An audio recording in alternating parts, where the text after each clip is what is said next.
They did it again. If you can't believe it, well, you haven't been watching the Pacers. These are their kind of games. They come back from 15 down in the fourth quarter. Tyrese Haliburton at the buzzer. This is just what they do. Pacers 1, Thunder 0. So much to get to with Derek Kramer on today's Locked On Pacers podcast.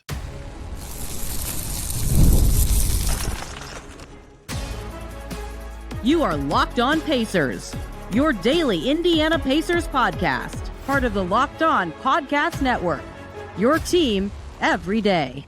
What up, y'all? Happy Friday. Congrats, you made it through the week, and welcome into another edition of the Locked On Pacers podcast, where we, of course, talk about the up 1-0 in the NBA Finals, winning miraculous games every single series. Indiana Pacers, who did it again. Miracle after miracle. It's not a miracle if it keeps happening. They're not beating the odds if they keep doing it. It's just what they do. They don't lose these games. Down 15 early in the fourth, they storm back. Of course, it's Tyrese Haliburton late on the finals stage, an iconic franchise moment for the Indiana Pacers, who lead the Thunder 1-0. They have a lot to clean up, but they will be thrilled with the result. They'll be thrilled with where they are in the series, and there's so much to get to from an epic game. How did the Pacers do this? Derek Kramer and I are going to get to the bottom of it right now on Locked On Pacers. It's not a miracle if it keeps happening, and it's not a miracle this time. The Pacers do it again. They're down 15 in the fourth quarter. Many teams would quit and roll over and die and get ready mentally for game two. Many fans, some people probably sitting up by us in the media section, thought this game is over, and not to the Pacers. They claw back again on the road to start a series. They lead the Thunder 1-0. Tyrese Haliburton at the buzzer again. Derek, I've asked you this so many times in the playoffs. How does this keep happening? This is insane. The deja vu feeling, like you don't get these at basketball games. Like that's not what sports, you don't see the same episode of a television show. Like it's like I'm watching reruns of just the greatest hits that the Pacers have done. The fourth time in the same playoffs that Tyrese Haliburton has a game-winning or game-tying shot in the final seconds. It's unbelievable. Like this puts they showed that graphic after the third one. Like I think this makes him second most shots game-tying or for the lead in the last 5 seconds of a game. Like this is the second most ever that he's had, and he's done it in 2 years. I don't understand. Like this is unbelievable stuff. Just unbelievable. You talk about the first round, you win the first round, you beat the Cavs in game two. The championship equity of the MSG shot, and especially the championship equity of this, especially if they win, goes down as like biggest shots in league history if they win the series.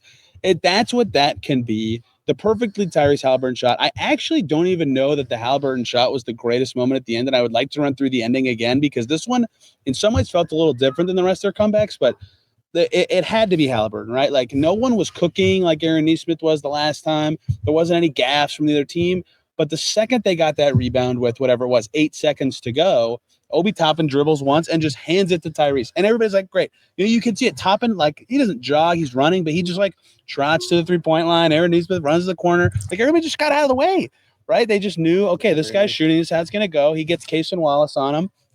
Case and Wallace defends him pretty well, but Tyrese is going right. He feels comfortable, skates right to this mid-ranger, and not 2 seconds to go, no chance for the Thunder. I kind of wish it would have been a buzzer beater for the moment for the Pacers. They still easily got the stop on the last play, but 0.3 seconds, no doubter to win it. It's just, he just has this in him. And like I was asking players in the locker room after the game, do you expect this? And I'm mostly asking it because I don't know how you feel, but in the MSG moment when he starts dribbling with the floor, I thought, okay, I've seen Ty do this twice. Like, I think he can do it again. This time I was like, he's going to score.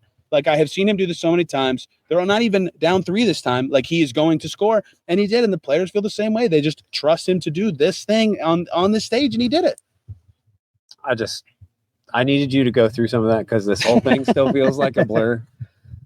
Aaron Nesmith he's the one who got the rebound. Huge credit to him. Huge credit to Andrew Nembhard throughout that clutch stretch. Like, there were so many possessions where he was kind of the lead point guard, like giving Ty a chance to not have to deal with all of that constant ball pressure that OKC does. It's just so important. Blue Dort, man. So important that this team has multiple guys who can bring the ball up against this Thunder team that have so many incredible point of attack defenders. Just, I don't know. This is, it's nuts. It's just absolutely incredible. Tyrese Haliburton just keeps doing it. He said it's the shoes. Credit the shoes. It's obviously not the shoes because he did it 3 other times without the shoes. They're very nice. They're very nice. It's wonderful signature shoes. What a moment for him to do this again in game 1 of the NBA Finals. The Pacers are 3 wins away from an NBA championship. That's an insane sentence to be able to say out loud right now. They were never ahead in their Lakers series, so this is literally like every game they play going forward is among, if not the number 1 biggest game ever for the Pacers because of that shot. Yeah, to run through the ending, a lot of scene setting required because the OKC Thunder were up 15, and I'll probably start a little later than most people would want to, but a big moment came when Chet came out or Hartenstein came out. I can't remember which one for the Thunder. And Carlisle pretty quickly was like, okay, if we're going to catch up, we're going to go small. And he brings in Obi Toppin for Myles Turner. I don't remember exactly what the Pacers were down at the time. Derek's trying to scroll through the play-by-play to find it. I see Toppin on the floor right there. Regardless, that was a big moment because I actually think I get what Daigneault's doing. He wants his scoring on the floor to put the game away. 3 minutes and 7 seconds to go. The Pacers were down by 7, it looks like. Daigneault's trying to put the game away with offense, but I think if you're the Pacers, you're trying to score. You're happy with that arrangement, right? With the Pascal Siakam top and front court against J-Dub at center, basically, for the Thunder. And so that strategy, everyone would have thought it was great for OKC had they been able to score. But with that front court and the starters outside of that on the floor, the Pacers defense was really good late. Nembhard on SGA was nails in the last 3 minutes several times. Neesmith did a good job on J-Dub when he would attack a few times. I don't think the Thunder scored for 4 or 5 possessions after that sub that we were just talking about. And that's what set this up. And that's what makes this one feel so different to me than some of these other wins. And honestly, in some ways more impressive is that, the Cavs had catastrophic turnover and missed free throw. The Bucks had 2, just what are you doing? Turnovers. The Knicks missed 2 free throws, stuff that made it clear that this is helping the Pacers catch up. And this one, them being down 7, they didn't have a crazy deficit in any time in this one. They weren't down 7 with 40 seconds to go or something. But the Thunder didn't mess up. They just ran plays and couldn't score. I guess you can call that messing up. The Pacers just took advantage, like they do in all these comebacks, of every single one. There's a ton of shots we could talk about. I'll let you start with any one you want to. But that's what made this one feel different, is a very smart response by Carlisle to say, yep, awesome. They've given us an opportunity to put a lineup I like better for scoring out in this moment and taking advantage of it. And then great work by that group to, despite being not what you'd think of as a defensively inclined unit, they subbed in Obi Toppin for Myles Turner, getting all those stops down the stretch. I think Myles Turner deserves some credit. He had a really, really rough first half where he had a lot of terrible turnovers. The whole team did, obviously. I'm sure we'll get to that. But, he outplayed Chet in this game. He was fantastic on the defensive end for pretty much the entire game. Made it really rough for Chet all night. And they obviously don't like the Hartenstein matchup with him either, because they didn't decide to start both those double bigs. Hey, a Locked On Pacers prediction coming correct for the first game. Lucky call. Lucky call. Lucky call. But that 302 mark, it was 106-99. I saw a tweet that somebody said the NBA Finals teams, when they're down by 7 with 3 minutes left or whatever the time was left, they were 0-121. Another deja vu situation. Wow. Where how many times have we heard stats like this? They're now 1-121 in the NBA Finals in these situations. After that sub, the Thunder only scored 4 points. Shai Gilgeous-Alexander hit 2 free throws immediately after on the first one, and then he hit a 2-point shot with 1 minute and 27 seconds left. That's it. Wow. That's the only time they scored. Aaron Neesmith had a huge 3-pointer. Obi Toppin assisted. Andrew Nembhard had a huge step back dribble through his legs. Do not continue. We have to talk about that shot. That was the stones to do that, right? Because the thought of the lineup that they're going against in that moment, yes, it's offensively very gifted, but Lou Dort's on the floor, Cason Wallace on the floor, J-Dub's on the floor. They have 3 all-defense OMG level defenders. So part of Haliburton off the ball is that someone else initiating is literally probably better to start your offense, not to finish it or be connective, but it made sense. On this play, Nembhard, did he pass at all? He just comes up, between the legs. Shea's on him. That's the worst defender on the floor. I think everybody would agree with that in that moment. Shea's not even a bad defender, but the worst one. You got to go at him. And just to do that and rise up in that moment, I think they were down 5 at the time, was just a hellacious shot. He's had a lot of these shots in these comebacks that end up not being the shot or like a Nesmith flurry. So they get kind of lost to time. I think even in Cleveland, Haliburton made a point to say, don't forget about Nembhard's 3, right? Like he hit the 3 after the Turner block and overtime in MSG Turner block. Like that was a nasty shot from Nembhard. And that was the second shot that the Pacers made that I thought, okay, they have a good shot to do this. The other one being before the substitution by Myles Turner. We can talk about that later, but continue through the plays. But that Nembhard 3 was nasty. He was just incredible down the stretch. Like we talked about how like they kind of went to him and was like, run the show. And there were times where he felt like maybe he needed to look for a pass, but he was just like, he was nails on both ends of the court. Yes. Like doing all the things that he does against SGA and then just being that incredibly confident and just once again playoff riser. Like he was incredible. Like he didn't have that many points tonight. He finished with 14, 6 assists, like tied with the team lead with Ty. Like more evidence that like he was running a lot of the offense today to kind of ease the dealing with all these terrific defenders that the Thunder have. And just like Aaron got the 3, Andrew had that step back between his legs, all this stuff, 3. He then got 2 free throws. He took another 3 with 50 seconds left that he missed, but Pascal got the rebound. Absolutely critical play because that put him to just down 1 with 48 seconds left. They get the stop. They get the rebound. Tyrese gets the ball, brings it down the court. The thing, like, everybody knows it's coming. The Pacers know it's coming. Let's just clear out. Like, when are we going to see, like, 3 guys run at Tyrese Haliburton in the clutch to stop one of these moments from happening? Just force somebody else on the other team to make one of these shots or make – that might be the one situation where Tyrese doesn't want to pass. He wants that shot no matter what. He's said that in the past, like, oh, I was taking that no matter what. And that's not a mentality that Tyrese usually has. So, like, you just wonder, like, is anybody ever going to test him on this, like, to send more guys at him? And they didn't tonight. He hit it again. Just unreal. We're back at it again. Everybody, quick break to talk about FanDuel in the NBA playoffs. Momentum. It's all in full swing. And every night delivers highlight-worthy performances, major momentum shifts, and can't-miss moments, whether it's a game-winning shot or a breakout player. There's never been a better time to get in on the action. FanDuel makes it easy to stay in the game before tip-off and live with player props, performance trends, and same-game parlays. Fans have more ways than ever to play smart and win big. You can see who's showing up on the biggest moments, and tracking their trends can help you big your next big bet. Tyrese Haliburton seems to be doing that. What would it look like if you combined live prop bets mid-game based on how the action unfolds? Well, if you've got a read on who's heating up, back it up with a same-game parlay. Get $200 in bonus bets. Add to the excitement if your first $5 bet wins. If so, now's the time to head to FanDuel. If you're new to FanDuel, it's the perfect time to sign up. Head to FanDuel.com. Place your first $5 bet. If it wins, you'll get $200 in bonus bets. Make every moment more with FanDuel, an official sports betting partner of the NBA.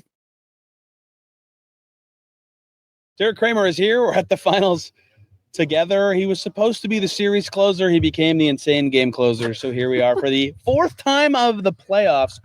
The shot we haven't gotten to yet because it came before this kind of sub-in stretch with this last lineup. And another one that made a lot of people, including myself, go, oh, they might do this.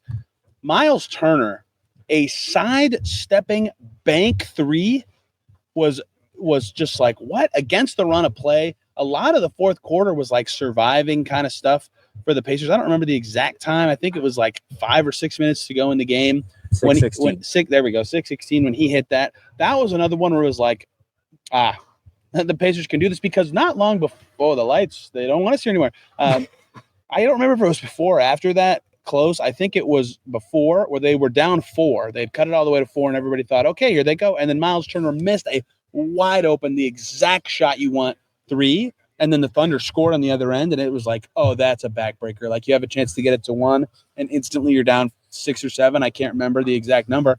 But to come down later and bank in a 3, definitely not on purpose, but a difficult 3-2 sidestepping, that was a huge shot. And among the many, many, many unbelievable shots the Pacers had in a 35-point quarter against the Thunder. 35 points against the Thunder. The Myles Turner banked in 3 was the moment that you're like, oh, that sidestep banked in 3 went in. They're they're gonna do this again. Like, this is really gonna happen.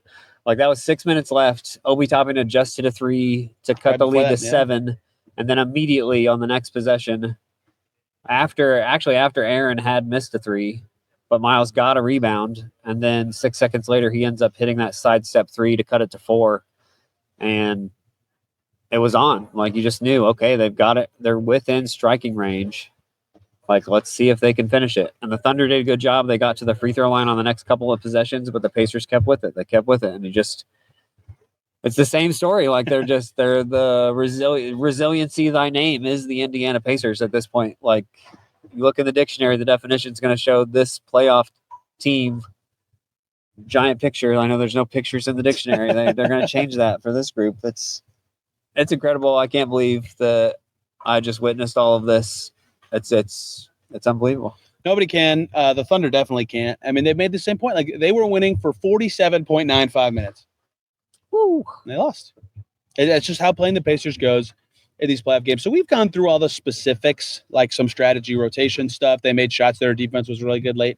I think a point Tyrese Haliburton made that will stick with me about the comeback is I don't know that I would watch this game and say the Pacers looked like unprepared to play, if that makes sense. But the way he described it is they settled in more throughout the game, and every quarter margin, you can see that. Like, in one quarter to the next, they clean up mistakes. It's up there, Derek. You don't have to scroll. One quarter to the next, they clean up mistakes. The next quarter, they're actually playing good. The final quarter, they're playing their style. The first quarter, they lose it by 9. The second quarter, they lose it by 3. The third quarter, they win it by 3. And the fourth quarter, they win it by 10. Like, that was the margin game that they played, and you could see them settling in. And so I'm not even saying, again, we'll talk about some stuff they did bad because they were not good early in this game, but I don't even think they came in and they were like, what's going on? It's the finals. We don't know what to do. We're not ready. I just don't think they were playing great. They were kind of figuring out what was going on with the Thunder strategically, where to get their shots and all this stuff. And they didn't play well, but that was an element of this comeback that's like unquantifiable in a specific player number, just that they were really comfortable, right? They finally had figured out where their shots were coming from.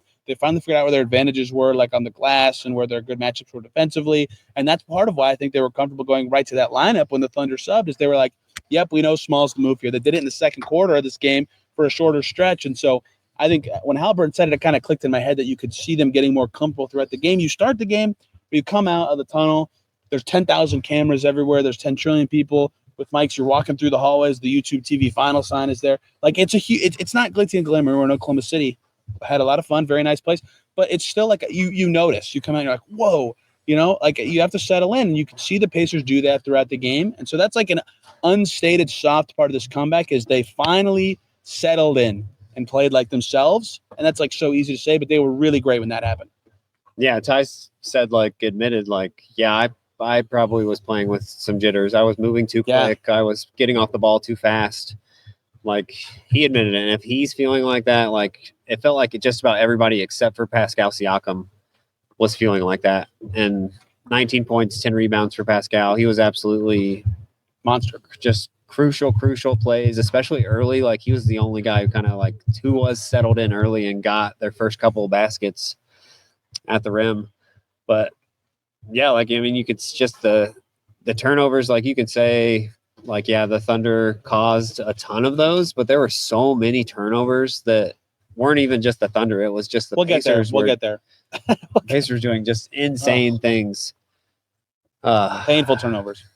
Yes. Painful turnovers. Let's do some good stuff before we get to that. Sure. They did win the game, so good stuff gets to go first. Congrats to good stuff. Okay, Pascal Siakam is their leading scorer with 19-1. We'll talk about him in a second. But one is that is a lot of the Pacers' ethos, that they win a game with a non-20-point scorer in the finals. All starters in double digits plus Obi Toppin. They had really good balance in this game. They found a lot of little ways to score via a lot of guys. I think that's what they like at their best. As for Siakam specifically, he was their best player in this game, I thought. I mean, he didn't have the signature moment or signature shot, but we've seen this kind of wing-sized dude give the Thunder the most trouble in the playoffs. Shout out to Aaron Gordon, right, for example. And Siakam can be that. And I thought the most reliable thing the Pacers were doing early is they kind of, they started down 7-0 and then they came back. 2 of their first baskets in that comeback were, Case Small switched on to Siakam, boom, get him the ball right there. Even in this series against these monster defenders, he can punish Smalls. So that's why he led the team in shots, because he is the only guy that, this isn't as true against the Thunder as other teams, but has a mismatch in these games. And I thought he did a good job, A, taking advantage of it, and B, playing well. 10 rebounds too throughout the whole game. Yeah, one of 3 guys with a double-digit rebound performance with a double-double. Like, so Tyrese Haliburton gets a double-double, and it's not with assists. Just very impressive. Aaron Nesmith with the biggest rebound of the game and led the team overall with 12. Like, you don't see that very often from Aaron. We've seen it a few times in these playoffs, but that's like not typically something that shows up on the box score when you look at Aaron Nesmith's line at the end of the game. Yeah, Pascal was incredible. Like I said, I think he was the one who, like, he's been there before. He's been like one of the guys on a finals team. You could tell that, like, he's been through this before. Like in game 1 against the with the Raptors against the Warriors, I think he scored like in the 30s. Like, he's been through this before. He knows what he's doing. The rest of the team, like, it took a while to settle in, like we talked about before. But I thought the defense is what kept them in this game. Totally. Like, the Thunder shooting 39.8% for the entire game is just super, with decent super 3-point impressive. shooting. Not good, but decent. Yeah. Like, could make twos. Yeah. And I think you give a lot of credit to Myles Turner for his defense at the rim throughout this game. Had a couple like miscues where he kind of, like, Chet switched a pick late, like the angle of his screen, and Myles did not notice and was on the other side, and they gave up a play there. But outside of those couple of moments, like, Myles was fantastic at the rim, helping.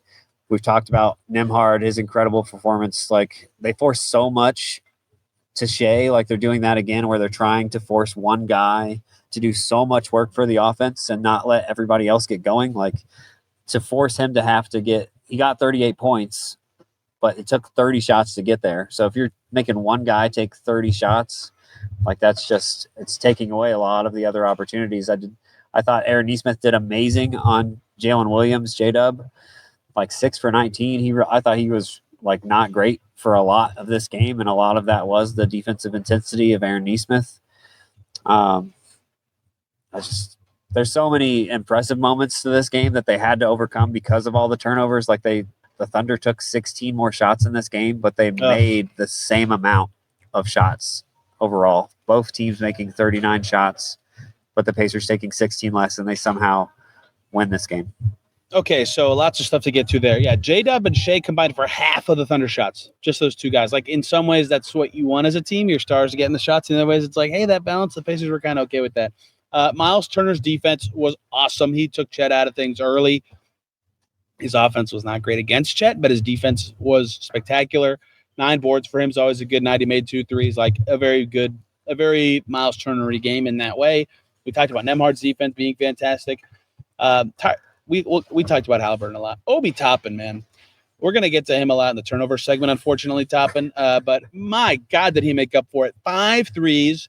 And he was kind of a guy everybody talked about before the series. He fits in the Siakam / Aaron Gordon discussion thing of, like, hey, big forward.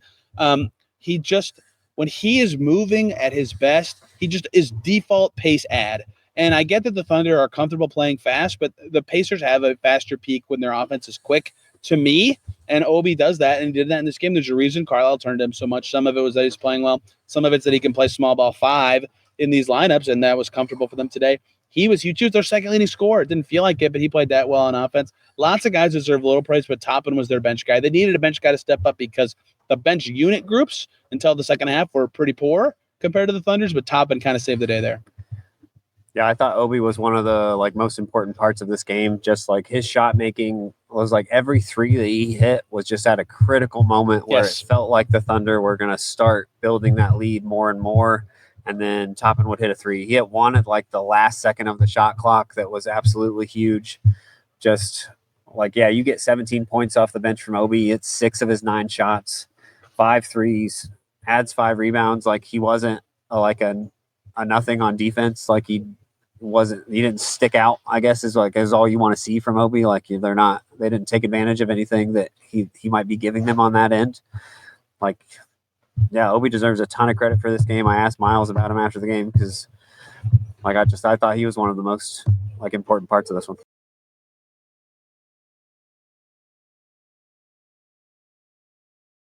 We're still here in the Paycom Center. Derek Kramer and Tony East. Locked on Pacers, one more segment. A couple more little things.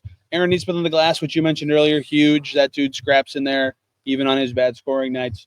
TJ McConnell was okay in this game. I think a lot of people were worried this would be a tough series including myself, would be a tough series for him, just given the size and defensive abilities of the Thunder. But especially as the fourth quarter got going, he hit some of the shots that like only TJ McConnell takes and makes. Thomas Bryant again, man. Corner three, big shot. I get that there's going to be a hesitancy every time he has a bad game to go, they should stop playing him. Rick should stop playing him. And like, in some ways, I understand why he has like a good game and a bad game every other game. But like, this is why Rick keeps turning to him. There's a chance that this is what happens, and it's huge. And like, again, can we just shut up every time a bench unit's like losing a little bit of grip when the starters are resting on purpose? Can we stop? I still am getting the tweets. I know no one's listening. I know no one cares. Can we stop doing the like, why is this group on the floor? That's why, because the starters come in and they're way better than the other team and they win the game. I've made the PSA many times. No one seems to care. Stop worrying about that. It's going to be okay, except had they lost, I think people would still be grilling them for it. Okay. We're 23 minutes in. They did have to steal this game. They won by one. They had a huge fourth quarter flurry. That's all great. They won the game. They never have to apologize. They were the better team on balance in the game. That's all true stuff. A lot of players after the game were saying something to this effect. You heard them all too. Yep, we won. Yep, we found some stuff. We have a lot to clean up. And there are a couple non-turnover things that fit in that category, but that is the thing. And I don't want to like celebrate being right about this. No one wants to celebrate being right when this is how it looks. But like everybody said before the series, to look back at other teams that have played the Thunder that say, we got to quit turning it over. You can't just say it. You can't just be about it. It's so hard to do because this is how the Thunder play. Like the second you dribble and turn, but you don't move, someone's running up behind you to get a steal. The second you're stagnant with your ball handling, when you pick up your dribble, here comes the better. Like it sounds so easy to say, just don't do it. You can't. Now they had some that everybody said that wasn't the Thunder forcing it. Obi Toppin, oh man, where are those passes going? Oh man, back to Indiana is where they're going. That was rough. He made up for it certainly, but he had some terrible ones early, right there. Like offensive foul turnovers, that happens. Aaron Nesmith had a couple of those. Like you're gonna, I think everybody air quotes lives with those on the Pacers in some ways because that's a dead ball turnover. But so many turnovers for the Pacers in this game. So many. 19 at halftime. Their highest turnover game in the playoffs entry today was 20. They had 19 at halftime. So, again, I'm going to say this. They need to clean up the turnovers. They told us they need to clean up the turnovers. I'm not saying they're going to do it because every team says that and no one actually does it. But that was the thing that had they lost, it would have been everyone's lead on the story. Is just like they just threw the ball to Thunder over and over. And you said it earlier. They took, 18 more shots, like 16 more shots. That's how the Thunder would have won the game. And that's how they win a lot. The Pacers have to do what is a reasonable extent of cleaning that up because that was insane. Yeah, at one point in the game, you came over to my part of the press section and you're like, it's just turnovers, right? Like that's the only thing that they're really doing poorly. And I was like, yeah, like they take care of the ball and this game's like super close. It didn't even have to be like amazing taking care of the ball as long as they just clean up some of these things and they would have been right there. It was like in the third quarter when they were still down by 11 and 12, like throughout that third. They were bad. They were just real terrible for a long time in that first quarter where they just could not take care of the ball no matter what. And you look at the box score at the end and like you see the rebounds are 56 to 39. Yeah. But I'm convinced that the Thunder are just a bad rebounding team because they don't let the other team shoot the ball. You can't get a rebound if the other team doesn't even attempt a shot. Yeah. So like, yeah, they won the rebounding battle, but like we said, they took 16 less shots. Like it's absolutely critical that they got those 13 offensive rebounds. That was huge. But just even after those, they would give up turnovers at times. It was just so bad. Obi throwing those passes back to back court. There were so many like moving picks that were just bad where he's like, yeah, you're going to have some of those, but it felt like they were just constant. Like you look at the thing and the Thunder have 14 steals in the game. The Pacers have 1. There were 11 other turnovers in this game that weren't steals. Like that's a crazy number. So many, way too many offensive foul types of things. Like the Thunder are going to get some steals, but you have to at least, at minimum, clean up all the other stuff. And that caused so many issues throughout this one. It totally did. And to your rebounding point, first, you mentioned offense. Pacers deserve credit for winning the rebounding battle. One team missed 59 shots. The other one missed 43. Obviously, the one team in that situation is going to have a good chance to win the rebounding battle. I'm not saying it's misleading. It's just a fact of the game. But that's why the turnovers led to the shot imbalance to the extent that they did. And the Pacers were just I mean, there were so many where I thought, oh, like that looked obvious from where I was standing, and I'm sure the Pacers feel it when they'll look back at film later. But on the court, like, you don't realize the pressure that's on you against the Thunder, and that's why Obi Toppin nailed it yesterday. He said they're annoying. They're annoying. They're everywhere. It's tough. But the Pacers generated good threes. That's what you can do against the Thunder. They made them. I'm not saying they'll shoot 46% all series, but they didn't take many bad ones today. I can tell you that. Other stuff, anything that you think they got to clean this up? I think the bench minutes need to be better. The Siakam plus bench groups were not effective. Those groups were huge in winning the series against the Knicks. They need to see a little bit more from those groups, I think. Anything else? One other thing about the turnovers that one of the reasons they survived the turnovers is even though they gave up 25 possessions, the Thunder only scored 11 points off of those 25 possessions. And for 14 of those to be steals means that's a lot of live ball chances that the Thunder had that they didn't take. And I think one other thing about the turnovers, like Mark Dagnall made the comparison of like, it's a 99-mile-per-hour fastball when the Pacers have that pace, but it's a lot different when you finally get in the batter's box. I think it's the same thing with the Thunder pressure. Yeah, I like that. It's a lot different once you're in the batter's box and really feeling that. And I think hopefully you're hoping that as the series goes on, that you get a little bit more used to it. You get better at taking care of the ball. I don't know if that's true. I'd have to look at the Nuggets situation to see if they committed less turnovers as that series went. But you think with how good the Pacers are at making adjustments, looking at film, trying to find ways, like hopefully they figure out a way to like kind of be better about knowing when those steals are coming, getting used to that, being in the batter's box. Maybe you can sit on the fastball. You expect the guy to come, and then that's when I can cut, something like that. But, yeah, I know I'm sure there's a million other things that they can clean up, but the turnovers are the thing. Like, they did give up 10 offensive rebounds themselves, and if they wouldn't have given up those, the shot difference wouldn't have been nearly as bad. So there's that, too. They could, even though they won the rebounding battle by a lot, they could still do a lot better there as well.